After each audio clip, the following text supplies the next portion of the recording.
चाहिँ हेर त क्वेसन आज चाहिँ कुन गराउँछु भने हिजो हामी कुन चाहिँ क्वेसन गरेको हेर त अस्ति हामीले 61 को एफ गरेको सर 61 को गरेको है 2061 को एफ गरिसकेको हो भने आज चाहिँ म तिमीलाई चाहिँ कहाँको गराउँछु भने आज फ्लोटेसन कस्ट नर्मली यो 64 को पनि गरे होला हेर त हो कि 74 को वर्ल्ड 74 को गरिसक्यो सर वर्ल्ड 7 नम्बर ल अब सिमिलर विथ अब यसलाई चाहिँ हेर्ने गरी नेक्स्ट क्वेसन चाहिँ म यहाँ तिमीहरूलाई सल्भ गराउँछु सबभन्दा पहिला हेर त यसमा दिएको इन्फर्मेसनलाई चाहिँ बढी फोकस गर्ने मैले क्वेसन चाहिँ कुन गराएँ भने तिमीहरूलाई चाहिँ अब एउटा गरेपछि अरूलाई पनि मिल्ने गरी गराउँछु 2069 को गराउँदा पनि हुन्छ 68 मैले एउटा क्वेसन यहाँको गराउँछु है त 69 को कहाँ छ भने ओके 74 को क्वेसन नम्बर वर्ल्ड 7 वर्ल्ड गरेको है हामीले 7 वर्ल्ड गरेको हो भने अब हामी चाहिँ कहाँ लागौँ भने 2069 को क्वेसन नम्बर 8 बी मा हेर त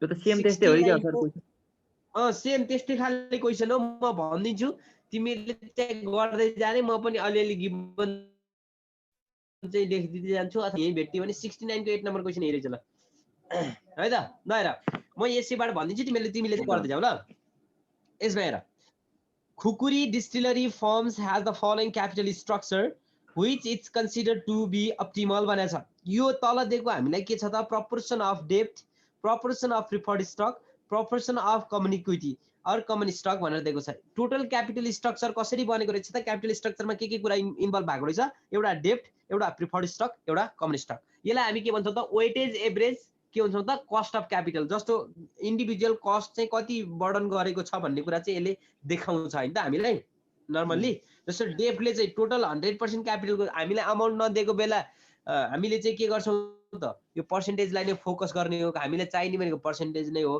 तर हामीलाई अमाउन्ट दिएको बेलामा चाहिँ फेरि यो पर्सेन्टेजमा निकाल्नुपर्छ ल पर्सेन्टेजमा निकाल्दाखेरि जहिले पनि कसरी गर्ने त भन्छौ भने म यहाँ तिमीलाई इक्जाम्पल दिइदिन्छु एउटा जस्तो हामीलाई कसरी भन्छ भने डेप्थको लागि डब्लुडी निकाल्नु पर्यो भने सपोज हामीलाई के भन्छ भन्दाखेरि यो 25,000 यस्तो मान्छ है 25,000 भन्छ यसलाई हैन त्यसपछि गएर नेक्स्ट वानमा जाऊ 25,000 त्यसपछि यसमा भन्छ 15,000 है 15,000 अनि त्यसपछि यसमा सपोज गर्छ कति त 1,50,000 भयो कि क्या यो दुईटै 250 र 50 हो सर 15,000 भयो यसलाई मैले मेटाइदिन्छु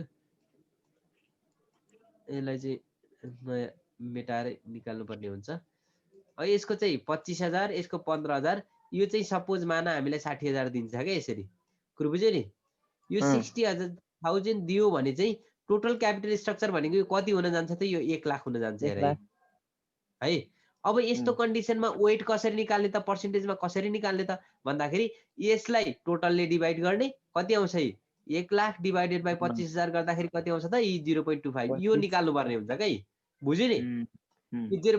नदिएको कन्डिसनमा दिएको बेलामा त हामीलाई कुनै समस्या भएन सिधा दियो यो दियो यो दियो यो दियो हामीलाई कुनै प्रब्लम भएन है यो 1 लाखले डिवाइड गरेपछि त्यो आउँछ फेरि यसलाई पनि टोटल क्यापिटलले डिवाइड गरेपछि कति आउँछ 15% आउँछ है अनि अर्कोलाई 60,000 लाई पनि 1 लाखले डिवाइड गरिदियो भने के आउँछ त 60% आउँछ भनेपछि यो भ्यालु दिएको कन्डिसनमा पनि नझुकिने भ्यालु दिएको कन्डिसन भनेको कस्तो हुँदो रहेछ त हामीले चाहिँ पर्सेन्टेजमा क्याल्कुलेसन गर्नुपर्ने रहेछ भनेर बुझ्नु पर्यो हैन पर्सेन्टेज निकाल्नु पर्ने भनेर म त गाडीमा रुम फर्किँदैछु हजुर रुम फर्किँदैछु सर म त गाडीमा ओके ठीक छ तिमी फर्किँदै गर आउँदै गर म रेकर्ड गरिदिरहेको छु केही फरक पर्दैन है त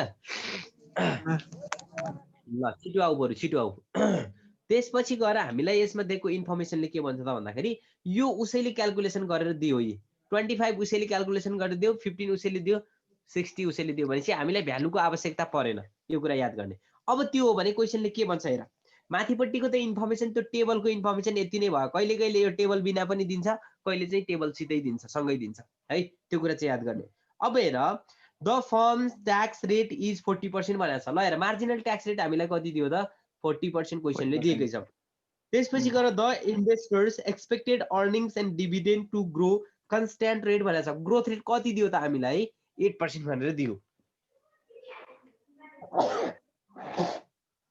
अब 8% ग्रोथ रेट भनेपछि ग्रोथ रेट पनि हामीलाई अभाइलेबल भयो। अब नेक्स्ट टोनमा जाऊ। The form paid dividend of RS 3.6 per last year भनेको छ। लास्ट इयर डिभिडेन्डलाई हामीले के भन्ने रहेछ जहिले पनि D0 गुड D0। मैले तिमीहरूलाई त्यो टाइमलाइन देखाइदिएको थिएँ नि। सपोज के भन्छ त यो भनेको टाइमलाइन भयो, यो भनेको आजको दिन भयो। आजको दिनदेखि लास्टमा बितेका दिनहरूको ओर्डरमा आउँछ भने यसलाई चाहिँ D0 भन्ने हैन। यो भन्दा अगाडि यो दिन बाहेक यतापट्टिको डेजमा जुनसुकै नाम पनि दिन सक्छ, एक्सपेक्टेड फ्युचर हैन, कमिङ नेक्स्ट भन्न सक्छ। यस्तालाई के भन्ने त जहिले पनि D1 भन्ने है त। यो हामीले अस्ति नै हेरिसकेका छौँ। भनेपछि यो के भयो त D0 भयो। अब हेर यो भनेको कमन स्टकको लागि हेर त कमन स्टक अहिले कतिमा सोल्ड गर्न मिल्छ हेर त 110 रुपियाँमा सोल्ड गर्न मिल्छ भन्छ। यसलाई हामीले के डिनोट गर्नु पर्यो त sales price of stock is equal to P0। P0 कति छ त हाम्रो 110 110 रुपियाँमा सेल गर्न मिल्छ भन्छ। त्यसपछि कमन स्टक फ्लोटिङ रेट भनेको छ। यो फ्लोटिङ रेटको केस पनि कसरी बुझ्ने भन्दाखेरि इन्टरनलको केसमा रिटेन अर्निङ आउँछ है। इन्टरनलको केसमा हामीले चाहिँ फ्लोटेसन कस्ट घटाउँदैनौँ। एक्सटर्नल न्यू इक्विटी इस्यु गर्दाखेरि हामी के गर्छौँ त फ्लोटेसन कस्ट चाहिँ काट्ने गर्छौँ है त। जहिले पनि एक्सटर्नल इक्विटी अहिले कम्पोनेन्ट निकाल्दाखेरि इन्टरनल र एक्सटर्नललाई निकाल्नु पर्छ है। त्यो कसरी निकाल्ने त फ्लोटेसन रेट चाहिँ जहिले पनि हामीलाई यो इफेक्ट गर्ने भनेको P0 लाई हो। त्यो त्यसबाट हामी के निकाल्छौँ त नेट प्रॉफिट भन्ने निकाल्छौँ NP। NP is equal to कसरी निकाल्छौँ त NP is equal to P0 1 minus F गरेर निकाल्छौँ है। 1 माइनस F गरेर निकाल्छौँ है, याद गर्ने। अब हेर त P0 भनेको हामीलाई कति दियो त यो 110 दियो हो। त्यसपछि 1 माइनस F भनेको छ त 0.05 दियो है। यसबाट हामीले एउटा भ्यालु फाइन्ड आउट गर्छौँ है। यो भ्यालुलाई हामी के भन्छौँ त नेट प्रॉफिट भनेर भन्छौँ। यो के को लागि युज गर्ने नेट प्रॉफिट फर न्यू इस्युको लागि है। न्यू इस्यु के को लागि न्यू इस्युको लागि है। यो हामीलाई एक्जिस्टिङको लागि हामीले नेट प्रॉफिट निकाल्नु पर्दैन, यो निकालिराख्नु पर्दैन। त्यसको लागि सिधै P0 निकाल्दिए हुन्छ। आई मिन P0 बाट हामी फाइन्ड आउट गर्छौँ KS is equal to D0 1 plus G divided by P0 plus G गरेर निकाल्छौँ। त्यो भनेको इन्टरनल रिटेन अर्निङको फर्मुलाको लागि। यदि एक्सटर्नल न्यू इक्विटी इस्यु गर्नको लागि हामी फेरि के गराउँछौँ त D0 1 plus G divide by P0 को ठाउँमा NP राख्छौँ क्या। फरक त्यति के राख्छौँ P0 को ठाउँमा NP, G को ठाउँमा G नै राख्छौँ है त। फरक त्यति मात्रै आउँछ। त्यसपछि नेक्स्ट टर्ममा भनेको छ हेर त क्वेसनले this terms would apply to new security offering भनेको छ। उसले चाहिँ के गरेछ त न्यू सेक्युरिटी अफरिङ चाहिँ प्रोभाइड गरेछ। फर्स्टमा कमन स्टक, प्रिफर्ड स्टक र डेप्ट तीनटा कुरा दिएको छ हेर त। त्यहाँ न्यू कमन स्टक भनेर दियो हेर। त्यहाँ त्यही माथिकै फ्लोटेसन कस्टको इन्फर्मेसन यहाँ दिइरहेछ नझुक्किने। के भन्छ त new common stock would have flotation cost 5% भनेको छ। भनेपछि त्यो न्यू कमन स्टकको प्राइस कति हुन्छ त new common stock price NP net profits is equal to P0 1 minus F गरेर योबाट निकाल्नु पर्ने हुन्छ ल। यो फर्मुलाबाट निकाल्नु पर्ने हुन्छ। P0 हामीलाई माथि नै दिएकै छ कति 110 यसैको बेसिसमा हामी निकाल्छौँ। त्यसपछि अर्कोमा हेर त प्रिफर्ड स्टकको इन्फर्मेसन दिएको छ। New preferred stock can be sold to the public at a price of RS 100 with a dividend कति भनेको छ त 10% भनेको छ। अब हेर्ने प्रिफर्ड स्टकको सेलिङ प्राइस भनेको कति छ हेर त 100 रुपिस छ। अनि डिभिडेन्ड रेट कति निकाल्ने हेर त cost of preferred stock is equal to कति राख्नु पर्यो त 10%। हामीलाई क्वेसनले भनिदिएको छ 10% भनेको रेट डिभिडेन्ड भयो नझुकिने। अब यसबाट हामीले के निकाल्न सक्छौँ त यसको भ्यालु फाइन्ड आउट गर्न सक्छौँ है त। त्यसपछि गएर हेर कस्ट अफ डेप्ट KDA भनेर हामीलाई इन्फर्मेसनमा नेक्स्ट टाइटलमा दिएको छ हेर त डेप्ट could be at an annual rate of 12% भनेको छ। भनेको यो के हो त कुपन रेट हो क्या। यो आई भयो बुझ्यो नि। यो भनेको कुपन रेट भयो सम्झ्यो नि। अब कुपन रेटको लागि हामीलाई आफ्टर ट्याक्स किन आफ्टर ट्याक्स निकाल्ने त भन्दाखेरि यहाँ हामीलाई ट्याक्स रेट दिएको छ हेर यसमा बुझिरहेछ। यसमा यहाँ ट्याक्स रेट दिएको छ। त्यसले गर्दाखेरि हामीलाई क्वेसनले के अब हेरौँ है त find the component of each sources of financing. फाइनेन्सका कम्पोनेन्टहरू के हो त सोर्स आई मिन क्यापिटल स्ट्रक्चरका कम्पोनेन्टहरू के हो त। मैले यसलाई मेटाइदिएँ ल, यसलाई मैले मेटाइदिएँ ल। अब हेर क्वेसनले के भन्छ त कस्ट अब कम्पोनेन्ट मागेर छ हैन। कम्पोनेन्ट भनेको के भयो त कम्पोनेन्ट कस्ट अफ डेप्ट भनेको के हो? कस्ट अफ डेफ्ट भनेको डेफ्टको चाहिँ लिए बापत तिर्नुपर्ने अमाउन्ट अथवा डेफ्ट हामीले युटिलाइज गरे बापत उसलाई तिर्नुपर्ने के हो त अमाउन्टलाई हामी कस्ट अफ डेफ्ट भनेर भन्छौँ है। यहाँ कस्ट अफ डेफ्ट भनेको यो भयो कम्पोनेन्ट भनेको हेर्ने है। यसमा चाहिँ हामीले के भन्छौँ त क्वेसनले हामीलाई यो कम्पोनेन्ट भनेर सोध्छ है। कम्पोनेन्ट भन्ने बित्तिकै त्यहाँ जे दिन्छ सधैँभरि यो तिनटै दिन्छ भन्ने छैन। कहिले डेफ्ट र प्रिफर्ड स्टक दिन कमन इक्विटी दिन सक्छ, कहिले चाहिँ प्रिफर्ड स्टक र कमन इक्विटी दिन सक्छ, कहिले चाहिँ तीनवटै दिन सक्छ है। अनि फेरि यति मात्रै मध्ये पनि हामीलाई अब यो क्वेसनमा त अहिले के भनेको छ इन्टरनल इक्विटी र एक्सटर्नल इक्विटी पनि दिएको छ भनेपछि यो पनि निकाल्नु पर्ने छ, यो पनि निकाल्नु पर्ने छ, अनि यो पनि निकाल्नु पर्ने छ, यो पनि निकाल्नु पर्ने छ है। इक्विटीको internal component of cost of capital भनेर सोधेको छ कि छैन सर अहिलेसम्म? सोधिरहेछ नि, त्यही क्वेसनले भनिरहेछ त यहाँ के भन्छ के भन्छ त find the component of cost of each source of financing भनेको छ। सोर्स अफ फाइनेन्सिङ भनेको डेब्ट एउटा सोर्स भयो, एउटा फाइनेन्सको सोर्स, अर्को चाहिँ प्रिफर्ड स्टक भयो, अर्को सोर्स इक्विटी भयो। अब क्वेसनले के सोध्यो कम्पोनेन्ट भनेको छ। Component cost of each source of financing भनेको डेब्टको सोर्सको कस्ट निकाल, डेब्टको लागि कति तिर्छौ, प्रिफर्ड स्टकको लागि कति कस्ट तिर्छौ, इक्विटीको लागि कति कस्ट तिर्छौ, त्यो सबैको के निकाल त रेट निकाल भन्छ। त्यो रेट निकाल्नको लागि हामीले तलपट्टि दिएको फर्मुला छ, त्यो फर्मुलाबाट हामी के गर्छौँ त फाइन्ड आउट गर्छौँ जुन तल छ। अब यसमा हेर जुन मैले यसको फर्मुला त सारेकै छैन सर। यो फर्मुला त्यही छ, पछि गरौँला, पहिला यसलाई हेर। त्यसपछि हेर त फर्मुला अब यसमा दिएको छ इन्फर्मेसन, यसमा दिएको इन्फर्मेसनलाई पहिला फोकस गर। कस्ट अफ डेफ्ट भनेर दिएको छ हेर। यहाँ कस्ट अफ डेफ्ट त हामीलाई क्वेसनले कति भने हेर त, यो बिफोर ट्याक्स हो है, यो आफ्टर ट्याक्स होइन। यदि क्वेसनले हामीलाई यो ट्याक्स रेट नदिएको भए चाहिँ हामी के गर्नु पर्थ्यो त, हामी सिधै यही केडी इज इक्वल टु केडिटी हुन्छ है। यदि ट्याक्स रेट दिएको छैन भने केडी नै हाम्रो के हो त, केडी इज इक्वल टु केडिटी हुन्छ। केडिटी के नदिएको बेलामा, ट्याक्स रेट नदिएको बेलामा है, क्यास नदिएको बेलामा। यदि दिएको छ भने कसरी निकाल्नु पर्यो त फेरि हामीले चाहिँ, यदि हामीलाई यो दिएको छ भने जहिले पनि कसरी निकाल्ने त केडी 1 माइनस टी गरेर यो फर्मुला लगाएर निकाल्नु पर्यो। मैले यसका फर्मुलाहरू अप्सन सितै लेखिदिएको छु है, अप्सन सितै अभाइलेबल गरेको छु। त्यसले गर्दाखेरि हामीलाई जसरी गर्दा पनि के हुन्छ त इजिएस्ट हुन्छ। त्यसले गर्दाखेरि मैले हेर त यहाँ केडी भनेको 10% राखेँ अघि, 12% राखेँ, 1 माइनस ट्याक्स रेट भनेको कति छ त 40%। भनेपछि यसलाई क्यालकुलेट गरेर तिमीहरूले कपीमा लेखिहाल त पहिला, त्यसपछि म कन्टिन्यू गर्छु।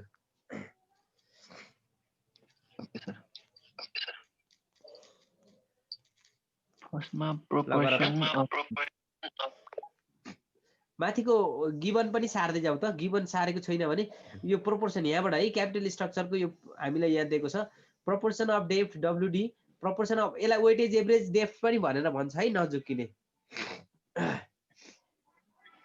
वेटेज एभरेज डेफ्ट पनि भनेर भन्छ, weightage average preferred stock, weightage average equity पनि भनेर भन्छ, नझुकिने ल।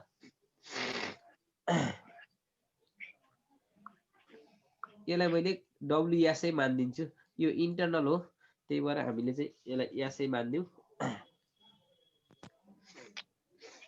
केही नभनेको केही भनेन भने इन्टरनल निकाल्नु पर्ने हुन्छ हामीले।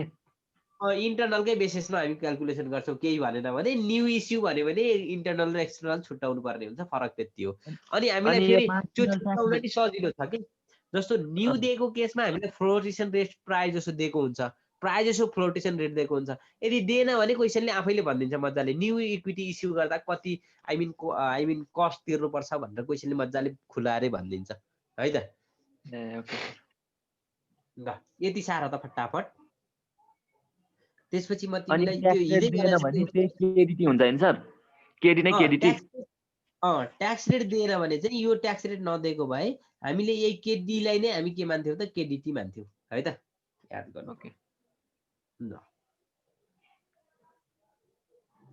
फटाफट निकाल त, त्यहाँसम्म गर, नजानेको कुरा फ्याक्ट सोधिहाल है त।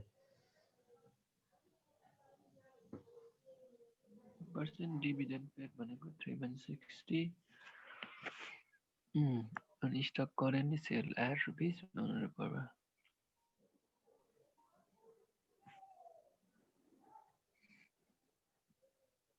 stock price.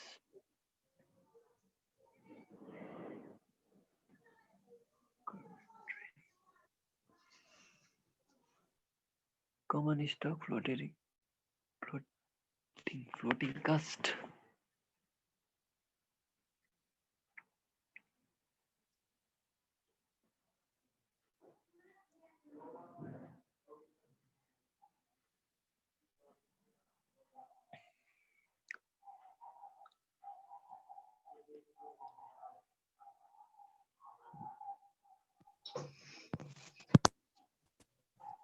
ल कहाँ पुग्यो हेर त गिभन सक्यो सर अब म सार्दैछु सर ल कस्ट अफ डेट सम्म मात्रै सार त्यसपछि फेरि सिक्दै लर्निङ अनि त्यसपछि कपी है पहिला बुझ्ने त्यसपछि बल्ल कपी गर्ने है त यति मात्रै हामीले पहिलो कम्पोनेन्ट निकाल्छौँ यो फर्स्ट कम्पोनेन्ट भनेको कस्ट अफ डेट हो पहिलो component I mean debt financing source हो यसको लागि हामी निकाल्यौँ यसको काम सकिहाल्यो तीनवटा मात्रै सोर्स छ हामीलाई डब्लुडी अनि डब्लुपी त्यसपछि डब्लुएस यो यसको चाहिँ दुईवटा निकाल्नु पर्ने छ इन्टरनल र एक्सटर्नल है त अब मैले यहाँ निकालिदिएको छु यसमा यो सकाइसकेपछि यहाँसम्मको कुरा बुझ्यो नजाने सोधिहाल है त रङ त्यो इन्फर्मेसन कलेक्ट नगर करेक्ट इन्फर्मेसन ल्याऊ त्यसपछि कन्टिन्यू जाऊ एउटा गरेपछि अरू सबै क्वेसन मजाले गर्न सकिन्छ है त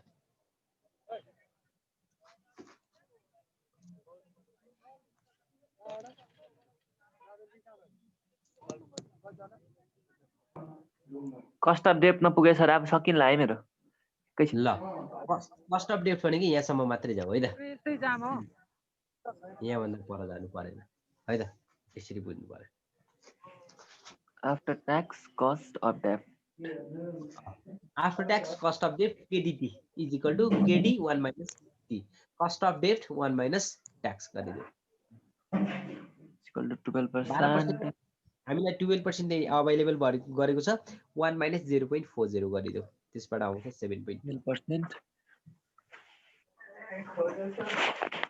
केडी भनेको 12% हो र कस्ट यही त अफ हो डेट केडी भनेको 12% बुझ्यौ 12% एनुअल रेट अफ अनि हेलो सर भने अनि यहाँनेरि 12% छ उतापट्टि चाहिँ 1 माइनस टी छ नि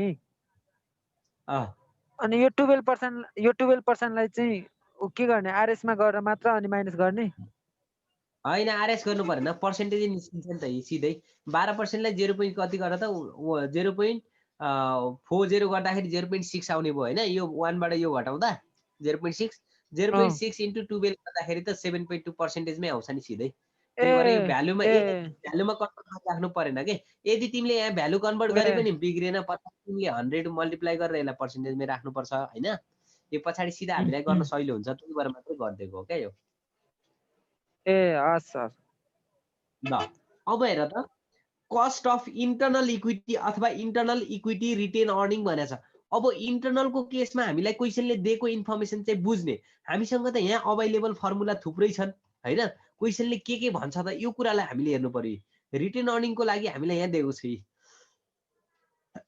ल हेर यो भनेको हामीलाई कस्ट अफ डेटको इन्फर्मेसनको लागि तीनवटा यो फर्मुलाहरू अभाइलेबल गर्यो हैन यो तीनवटा फर्मुला बुझ्नै पर्यो जुन फर्मुला मध्ये हामीलाई यो इन्फर्मेसन चाहिँ हामीलाई के छ त सबै कुराहरू अभाइलेबल छ त्यही भएर हामीले राख्यौं यसमा म्याच्युरिटी पिरियड छैन तर हाम्रो के छैन त यहाँ यसको चाहिँ सेल प्राइस छैन डेफको सेल प्राइस नभएको भएर यो फर्मुला लागेन याद गर्नु पर्यो त्यसपछि अब यो फर्मुला लगाए के हुन्छ भन्दाखेरि बुझ्नु पर्यो यो फर्मुला लाउनलाई हामीलाई यान चाहिन्छ यान हामीलाई यो क्वेसनमा दिएको छैन त्यही भएर यो फर्मुला पनि लागेन फेरि अर्कोमा कलेबल हुनुपर्छ सीपी अथवा यानसी को हुनुपर्छ कल पिरियड र कलेबल अमाउन्ट दुईटै चाहिन्छ यो पनि छैन त्यही भएर हामीले यी तीनटैलाई युज नगरेर कुनलाई युज गर्यौं त यसलाई युज गर्यौं है त यसको लागि मात्रै इन्फर्मेसन अभाइलेबल भएको भएर हामीले यसलाई मात्रै फोकस गर्यौं अब इक्विटीमा जाम त कस्ट अफ इक्विटीमा हामीलाई के दिएको छ त दुईटा मात्रै फर्मुला छ त्यति गाह्रो छैन इन्टरनल इक्विटी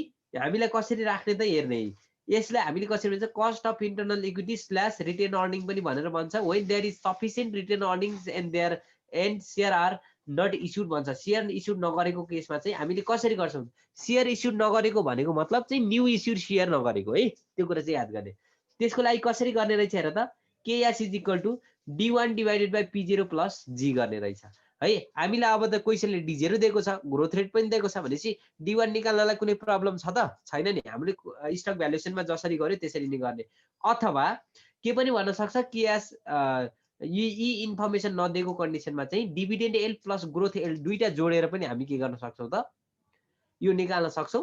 त्यही भएर हामीलाई डिभिडेन्ड एलको फर्मुला के हो त, डी डिभाइडेड बाई P0 हो। पहिला पनि हामीले गरेका छौँ नि, D1 डिभाइडेड बाई P0 भनेकै के हो त, डिभिडेन्ड एल हो। कन्सेप्ट क्लियर भयो। अब अघिल्लो के भन्छ स्टक भ्यालुएसनमा यो पनि निकालेको थियौँ नि क्यालकुलेट गरेर, यो भनेको के रहेछ त, D1 डिभाइडेड बाई P0 रहेछ।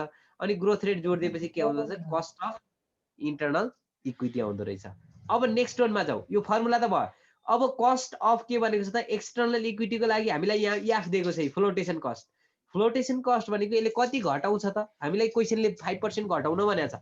D1 त हामीले यहाँ कहीँ निकाल्छौँ, ग्रोथ रेट पनि सेम जे हो त्यही राख्छौँ, P0 सेम त्यही राख्छौँ, 1 माइनस फ्लोटेसन कस्ट यति घटाउने मात्रै हो एक्सटर्नलको लागि, अरू सेम हुन्छ। माथिको र यसमा के फरक भेट्यो त, यति कस्ट अफ के हुन्छ त एक्सटर्नल इक्विटीको लागि फ्लोटेसन रेट मात्रै हामीलाई के छ त एक्सेसिभ छ, अरू के हो त सेम हो है, नझुकिने। अब त्यो हो भने मैले यसलाई फटाफट यहाँ राखेर देखाइदिन्छु। अब हेर, cost of internal equity is equal to, अब D1 divide by P0 plus जी हो नि त हाम्रो फर्मुला होइन त, हो नि कि होइन? D1 divide by P0 plus G.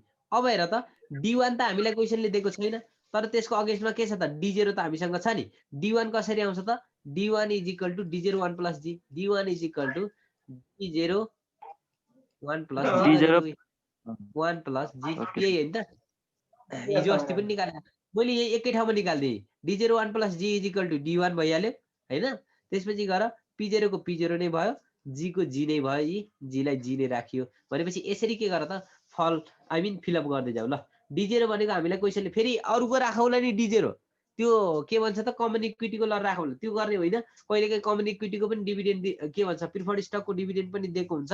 Preferred स्टकको डिभिडेन्ड प्रिफर्ड स्टकको कस्ट निकाल्दा युज गर्ने, अनि इक्विटी क्यापिटलको डिभिडेन्ड चाहिँ इक्विटी क्यापिटलको कस्ट निकाल्दाखेरि युज गर्ने ल। दुइटै कुरा याद गर्नुपर्ने हुन्छ, जे जेसँग सम्बन्धित छ, जोसँग सम्बन्धित छ त्यो कुरा चाहिँ याद गर्नु पर्यो। ल हेर, अब मैले यहाँ D0 भनेको कति राखेँ त, 3.60, यही D0 लाई मैले यहाँ ल्याएर राखिदिएँ, प्लस 1 प्लस जी भनेको अब D1 निकाल्नलाई हामीले यो फर्मुला लगाइरहेको छौँ। 1 प्लस जी ग्रोथ रेट भनेको 8% हामीलाई क्वेसनले कहाँ दिएको छ त, यहाँ दिएको छ, यही ल्याएर मैले यहाँ राखिदिएँ। अनि अर्को जी, यही जी नै फेरि यहाँ पनि गयो, यही जी हो अरू होइन। त्यसपछि 110 भनेको के हो त, यो भनेको P0 भयो, यसलाई मैले यहाँ ल्याएर राखिदिएँ। बुझिरहेछ? अब यसलाई के गर त, क्यालकुलेट गर्दाखेरि कति आउँछ त, 11.5% आउँछ अरे। हेर त, क्यालकुलेट गर फटाफट। ओके सर, सारौँ सर अब हामी सारौँ यो तल्लो पनि सारौँ, यो इन्टरनल सारौँ। अब एक्सटर्नलको लागि फेरि चेन्ज के आउँछ त्यो हेर्दै जाने ल। इन्टरनेसनल दुईटै निकाल भने खरे सर। इन्टरनल होइन, हामीले न्यू इक्विटीको निकाल्नु पर्यो। अहिले वेटेज एभरेज WACC निकाल्दाखेरि चाहिँ हामीले इन्टरनललाई नै युज गर्छौँ, किन भन्दाखेरि एक्सटर्नलको छुट्टै नम्बर दिएको छैन। तर क्वेसनले हामीलाई के भनेको छ त भन्दाखेरि, त्यो इस्यु गर्ने बेलामा चाहिँ new common stock would be गर्न सक्छ भन्छ के, उसले इस्यु गर्न सक्छ, त्यसको लागि फ्लोटेसन कस्ट कति लाग्छ भनेको छ, त्यसको पनि निकालेर छोड्नु चाहिँ पर्छ। कम्पोनेन्ट भित्र ती सबै कुराहरू चाहिँ पर्छन् के, कम्पोनेन्ट भित्र ती 4वटा कुरा चाहिँ निकाल्नै पर्यो कि।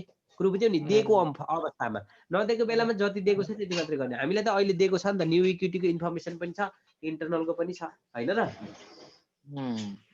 ल फटाफट गर त। ओके सर, सार्नु पर्यो भनेपछि कस्ट अफ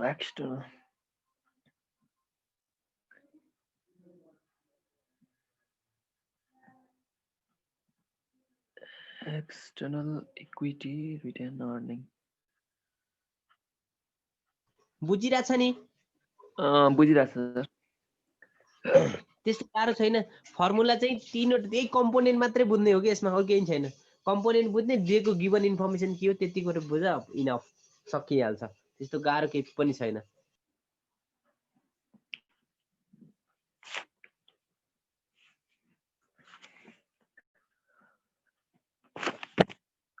यो इन्टरनलको लागि चाहिँ माथिकै इन्फर्मेसन राख्नु पर्यो नि सर? इन्टरनलको लागि माथिकै राख्नु पर्यो, एक्सटर्नलको लागि एउटा नेट प्रॉफिट भन्ने निकाल्नु पर्छ के, फ्लोटेसन कस्ट P0 बाट घटाउने मात्रै, अरु सेम हो फेरि। P0 हामीले कति राख्यो यहाँ? 110 हैन सर? 110 ल ठिक छ। बुझ्यो यो? अब एक्सटर्नलमा लागौं। एकैछिन सर, म अलिकति बाँकी छ सार्नलाई। 3.6 एक मिनेट ल, मैले यसलाई क्लियर गर्दिए है त माथिको इन्फर्मेसन। ओके ओके ल 10 भयो सर। ल अब यो भने एक्सटर्नलको लागि जाम न त। यहाँ सबै यही इन्फर्मेसन दिएको छ। अब हामीलाई कस्ट अफ एक्सटर्नल इक्विटी अथवा न्यू इक्विटी भनेर भन्यो भने क्वेशनले के निकाल्नु पर्यो हेर त, यहाँ डिफरेन्स यति मात्रै छ कि। अघिको पनि D0 नै थियो, 1 + G 1 + G नै थियो।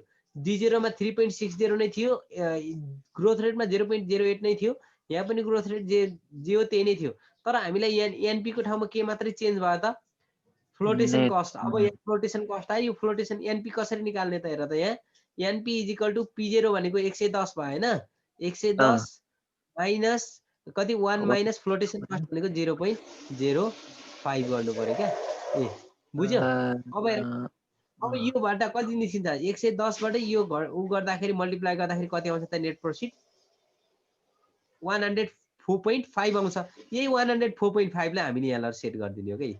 काम अरु केही गर्नु पर्दैन, सेम एज एक्सटर्नलको फरक यति मात्रै। कन्सेप्ट क्लियर भयो? भयो सर भयो।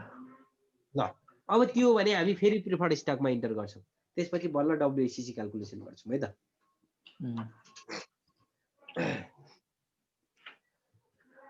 Preferred stock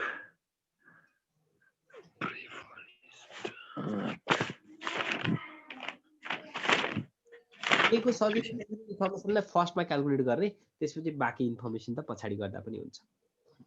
बुझिरहेछ? सर ल प्रिफर्ड स्टक एक्सटर्नल न्यू ठिक छ ठिक छ।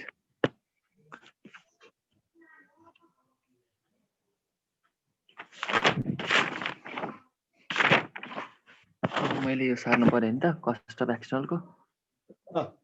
ए अब एक्सटर्नलको सार्नु पर्यो। एक्सटर्नलको इन्फर्मेसन मैले यसलाई क्लियर गरिदिएँ ल। यो गर, अब यहाँ दिएकै छ सेम मात्रै, यति मात्रै। न्यू कमन स्टक चाहिँ दियो, त्यो न्यू कमन स्टकमा फ्लोटेसन दियो भने चाहिँ एक्सटर्नल निकाल्नु पर्यो नि सर? हो, फ्लोटेसन कस्ट दिन्छ अथवा न्यू इक्विटी इस्यु गरेको भनेर भन्छ क्या क्वेशनले। भनेको केसमा हामीलाई यहाँ भनेको छ नि कमन भनेर भनेको छ, त्यो हेर त त्यहाँ अप्सनमै दिएको छ नि, new common stock would have a flotation cost of 5% भनेको छ। भनेपछि यसको रेट कति आउँछ त? भनेपछि कस्ट अफ एक्सटर्नल इक्विटी यदि एक्सटर्नलबाट इस्यु गर्ने भने उसको खर्च कति देखिन्छ त? 11 point कति छ त? 7 छ भने अर्को माथिपट्टि कति देखिन्छ त? माथिल्लोमा 11.53 थियो है। यसरी बुझ्नुपर्ने हुन्छ क्या, यसरी के गर्नुपर्छ त बुझ्नुपर्ने हुन्छ क्या। यो हामीले रेट मात्रै थाहा पाउनलाई हो, कुनबाट गर्दाखेरि हामीलाई चाहिँ इफिसिएन्ट। यो कस्टको आई मिन कस्ट अफ क्यापिटलको मिनिङै के हो त? लोअर कस्ट अफ क्यापिटल भएका तिनी के हुन्छ त फाइनान्शियल सोर्सलाई हामीले चाहिँ युटिलाइज गर्ने हो कि। बुझ्यो नि? त्यसैको लागि हामी यो क्याल्कुलेसन गर्छौं, त्यो कुरा चाहिँ बुझ्नु पर्यो। ओके भयो यो? अब एनपी मा पैसा अलिकति भइन्छ। एनपी P0 1 माइनस एफ हैन? फ्लोटेसन कस्ट दिएन प्रॉफिट है, नझुकिने नेट प्रॉफिट। तिमीलाई लेख्नु पर्छ भने लेख नेट प्रॉफिट्स। एनपी = 104.5 हैन? Okay okay okay.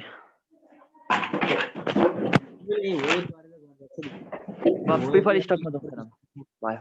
हजुर भयो हैन? हजुर सर, प्रिफर स्टकमा लाग ल। यसम बुझिरहेछ हैन? ल हेर, हजुर अब यसको लागि मैले भनिदिइहालेँ, यसको इन्फर्मेसन त्यस्तो गाह्रो छैन। अब प्रिफर्ड स्टकको लागि क्वेशनले हामीलाई के भनेछ भने new preferred stock would be sold to the public price of 100 भनेछ। उसको selling I mean selling price कति हो त? स्टकको प्राइस भनेको त P0 नै हो। P0 भनेको 100 थियो। उसको फ्लोटेसन कस्ट कति लाग्छ भनेको छ हेर त त्यहाँ। फ्लोटेसन कस्ट 5% भनेपछि यसको पनि एनपी त निकाल्नै पर्यो हैन र? यो एनपी निकाल्नु पर्यो। एनपी निकाल्दाखेरि उसको P0 भनेको कति हो सेल प्राइस भनेको 100 हो कति फ्लोटेसन कस्ट काट्छ त 0.05% काट्छ भनेपछि यसलाई चाहिँ के गर्नु पर्यो त्यहाँ घटाएर राख्नु पर्यो कति गर्ने त 100 into 0.95 गर्दाखेरि आरएस 95 नेट प्रॉफिट आयो यो अब इक्विटीको लागि के भन्छ त प्रिफर्ड स्टकको लागि लगाउने इक्विटीको हामीले गरिसक्यो प्रिफर्ड स्टकको लागि अनि हेर preferred stock dividend per share after flotation cost अब फ्लोटेसन कस्ट पछाडी चाहिँ के गर्नु पर्यो त कति हुन्छ भनेर थाहा पाउनु पर्यो कस्ट अफ प्रिफर्ड स्टक हामीलाई कति दिएको छ हेर त कस्ट अफ प्रिफर्ड स्टक भनेको 10% दिएको छ हैन त्यो डिभिडेन्ड भन्छ क्या त्यसलाई कुरो बुझ्यो नि डिभिडेन्ड इन्टु के गरेर त डीपीएस निकाल्नु पर्यो नि त डिभिडेन्ड निकाल्नु पर्ने हुन्छ हैन डिभिडेन्डको लागि के गर त P0 को कति पर्सेन्ट काट त 10% काटिदेऊ कति आउँछ त आरएस 10 आउँछ हेर त त्यहाँ 10 भनेर डिभिडेन्ड भनेर दिएको छ नि त्यहाँ 10% त्यो डिभिडेन्डलाई कस्ट अफ प्रिफर्ड स्टक भनेर मान्दिएको छु है अब यसबाट हामीले कति आउँछ त्यो निकाल्नु पर्यो के ठ्याक्कै यही हो कि होइन थाहा भइहाल्छ अब हेर new cost of preferred stock new cost of preferred stock KP is equal to कसरी गर्नु पर्यो त DPS divided by NP DPS भनेको हामीलाई कति निस्क्यो 10 निस्क्यो एनपी भनेको कति निस्क्यो त 5 निस्क्यो भनेपछि 10 डिवाइडेड बाइ 95 गर्दाखेरि कति आउँछ त 0.0 और त्यसलाई 10 यो भइसकेपछि हेर है अब मैले अर्को कुरा याद गराउँछु तिमीलाई यो भनेको रिक्वायर्ड ए को काम यति गरेपछि सकिन्छ यो भनेको हाम्रो तिम्रो कतिको लागि सोधेको छ यो क्वेशन यो जम्माजम्मी कोही पनि हेर्नु पर्यो है अब यसमा के भनेछ डब्ल्युएसीसी निकाल्न भनेछ अब सबै कुरा निस्किसक्यो डब्ल्युडी हामीसँग छँदैछ माथि प्रिफर स्टकको त्यो एनपीएस भन्नु र एनपी भन्ने एउटै हो सर एनपीएस र एनपी भन्नु हजुर नेट प्रॉफिट्स भन्नु अब यस थपेको हुन्छ केही फरक पर्दैन एनपी भन्नु एउटै हो के एनपी भनेको नेट प्रॉफिट्स हो के मैले यहाँ लेखिदिएको छु नि ए त्यो एनपीएस थियो मैले एमपीएस लेखेछु के उल्टो लेखिसकेको छु फर्मुला ए एनपी हो एनपी त्यो एमपीएस हो त्यो एनपीएस हो सर यो फर्मुला ओ सुन यो एनपीएस र एमपीएस होइन फेरि नजुकिने एमपीएस भनेको त छुट्टै हो उ यो फर्मुला लगाउँदैन फेरि यो डीपीएस डिवाइड बाइ एनपी को ठाउँमा यो एनपी भनेको यो भन्न खोजेको तिमीले हेर है त यो फर्मुला म तिमीलाई देखाइहाले यसमा नजुकिने जुन फर्मुला हामीले यहाँ छ नि डी डिवाइडेड बाइ पी0 भनेको छ नि यसको अगेन्स्टमा चाहिँ डी डिवाइडेड बाइ एनपी गरेको हो क्या यही डी को ठाउँमा के गर्यौ त डिभिडेन्ड नै राखेको छौ डीपीएस लहर राखेको छौ P0 को ठाउँमा एनपी लहर राखेको छौ यो डीपीएस र एमपीएस होइन फेरि त्यसमा चाहिँ नजुकिने घटाएपछि अहिलेको त्यो अर्को फर्मुला गरे अहिले हामीले अर्को वाला डी डिवाइडेड बाइ P0 हो डी डिवाइडेड बाइ P0 को न्यू भ्यालु निकालेको न्यू भ्यालु भनेकै मार्केट प्राइस पर शेयर हो है मार्केट प्राइस पर शेयर को लागि नै हामी नेट प्रॉफिट भन्ने हो अनि डीपीएस को डिभिडेन्ड को ठाउँमा डीपीएस निकालेको छौं हामीले त्यही एउटै हो केही फरक पर्दैन नजुकिने यसमा चाहिँ बुझ्यो अब एमपीएस भनेको नेट प्रॉफिट हो भन्न खोज्नु भएको तपाईले यसमा पनि हामीले एजम्पसन गर्दाखेरि यो MPS is equal to net profit हुन आउँछ क्या किन भन्दाखेरि अब न्यू इस्यु गर्दाखेरि त त्यसको प्राइस 5% ले घटेको होइन र बजारमा घट्ने त हो नि हैन र अब उसमा त घट्ने कुरो भएन हैन त्यही कुरा बुझ्नु पर्यो P0 भनेको नि सेलिङ प्राइस हो एमपीएस भनेको नि मार्केट प्राइस पर शेयर हो भनेपछि दुईटै सेल्स र मार्केट भने एउटै हैन त एकै ठाउँको हैन त नेट प्रॉफिट पनि कहाँ पर्छ त मध्ये जुनमा लहर राखे पनि हुन्छ केही फरक पर्दैन नझुकिने हामीले एनपी लेखिराखेको हुन्छ त्यो फ्लोटेसन कस्ट काटेपछिको अमाउन्टलाई यिनीहरु चाहिँ फ्लोटेसन कस्ट नकाटेपछिको अमाउन्ट हो नि एमपीएस र P0 हैन त्यो चाहिँ के हो त फ्लोटेसन कस्ट काटेको पछिको भएको भएर हामीले एनपी लेखेको हो के कुरो बुझ्यौ नेट प्रॉफिट लेखेको कारण ओके सर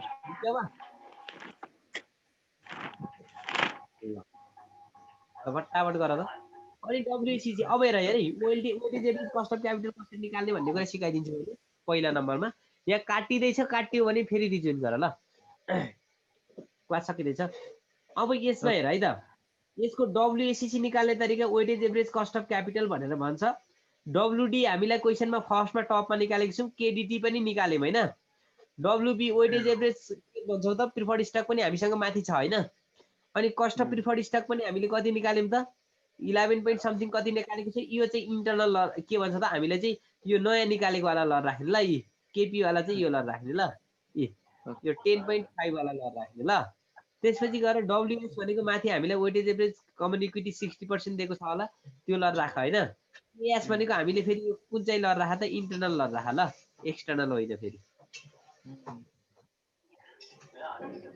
डब्ल्युएससी चाहिँ निकाल्दाखेरि एक्सटर्नलको काम नहुने भयो सर अहिले हामीलाई त्यो त्यसको अमाउन्ट अफ शेयर दिएको भए चाहिँ फेरि डब्ल्युई इन्टु केई पनि गरिन्थ्यो यहाँ प्लस गरेर डब्ल्युई इन्टु केई पनि गरिन्थ्यो अब हामीलाई यो केई मात्रै छ तर यो छैन के